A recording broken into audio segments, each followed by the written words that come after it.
আসসালামু আলাইকুম। আজ আপনাদেরকে দেখাবো একটি গ্রাজে আপনার কিভাবে বাথরুমের লং টাবগুলা এবং ওয়েস্ট ওয়াটারের লং টাবগুলা ফিটিং করি। তো ভিডিওর আশা করি শেষ পর্যন্ত দেখবেন। তো আমি সর্বপ্রথমই একটি আপনার হচ্ছে সাইড ডোর ভ্যান লাগিয়ে নিচ্ছি। তো এটাতে একটি কাট পিস লাগিয়ে হচ্ছে একটি প্লেন ভ্যান লাগিয়ে নিচ্ছি। তো এটা হচ্ছে যেই লাইনটা আমি এখন মূলত কাট পিসটি দিয়ে প্লেন ভ্যানটা লাগিয়ে নিচ্ছি। তো এটা হচ্ছে মূলত ওয়েস্ট ওয়াটার, আর এটার সাথে যেই লাইনটা আগে দেখতে পাচ্ছেন টানা, তো ওইটা হচ্ছে আপনার সুয়ারেজ লাইন। তো এটাতে আপনার হচ্ছে দুইটি বাথরুম রয়েছে। তো দুইটি বাথরুমে আমরা কি করলাম, দুইটিতে হাইকমোড বাড়িওয়ালার চাহিদা অনুযায়ী দিলাম। তো এখানে দেখতে পাচ্ছেন আমি সাইড ডোর ভ্যানটা দিয়ে হচ্ছে প্লেন ভ্যানটা লাগিয়ে নিচ্ছি। তো দুইটি এখানে যেই লং টাব দেখতে পাচ্ছেন, তো দুইটি লং টাব হচ্ছে মূলত দুইটি ওয়েস্ট ওয়াটারের দুই বাথরুমের জন্য দুইটি ব্যবহার করছে। তো আমি লং টাবটা দিয়ে হচ্ছে আপনার মাপ দিয়ে আমি খেরা যেই কাট পিসটা দেখতে পাচ্ছেন, তো ওইটা কেটে নিচ্ছি। তো দেখতে পাচ্ছেন কিভাবে আপনার মাপ দিয়ে আমি লং টাবে কেটে নিচ্ছি। তো এখন হচ্ছে আপনার একটি ওয়াইটি লাগিয়ে নিচ্ছি। তো এখানে আপনার প্লেনটি দিলে কিন্তু পারতাম, আসলে এখানে প্লেনটি দিলে কাজটা তেমন একটা সুন্দর হতো না। তো এই কারণে আমরা একটি ওয়াইটি এখানে ব্যবহার করলাম, কারণ একের ভিতরে দুই হয়ে গেল। আর প্লেনটি ব্যবহার করলে অবশ্যই এটাতে আপনার হচ্ছে 45 ব্যবহার করা লাগতো।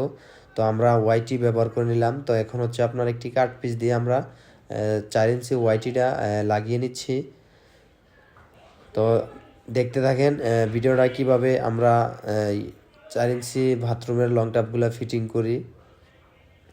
তো আমরা এখন আপনার হচ্ছে কাট পিসে সাইড ডোর ভ্যানটা লাগাই নেব, কারণ এখানে অনেকে বলবে ভাই এখানে তো প্লেন ভ্যান দিলেও পারতেন। আসলে এখানে প্লেন ভ্যান না দেওয়াটাই ভালো হয়, আমি মনে করি যে সাইড ডোর ভ্যানটা দিলেই ভালো হয়। তো দেখতে পাচ্ছেন আমি লাগিয়ে নিচ্ছি, এখন লং টাবটা সেট আপ করে নিচ্ছি। তো এখন হচ্ছে আপনার ঘাম দিয়ে ভালোভাবে আমি এখন লাগিয়ে নেব।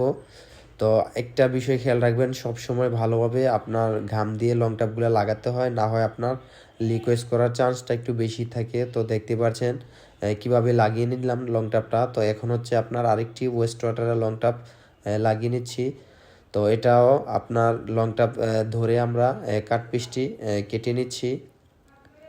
তো এটা কিন্তু আপনার একুরেট মাপ রেখে কাটতে হয়। একটু যদি আপনার ছোট হয়ে যায় তাহলে কিন্তু পুরো পাইপটাতে আবার চকেট লাগিয়ে কাজটা করা লাগে। তো আসলে আপনার এইভাবে কাজটা করলে কিন্তু সঠিকভাবে মাপ দিয়ে কাজটা করলে সুন্দর হয়। তো কাট পিসটা মাপ দিয়ে নিলাম। তো এখন লং টাপটা খুলে হচ্ছে আপনার কাট পিসে আমি শর্ট পিসটা ঘাম দিয়ে লাগিয়ে নেব, কারণ আমাদেরকে বাড়িওয়ালা বলছে যে ঘাম দিতে কোনো কমতি রাখবে না, ঘাম যত লাগবো আমরা ততই এনে দেব।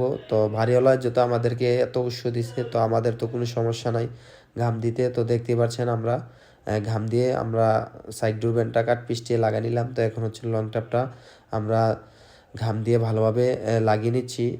তো অবশ্যই জানাবেন আমাদের গ্রাস রুমের লং টাপ লাগানো কেমন হয়েছে।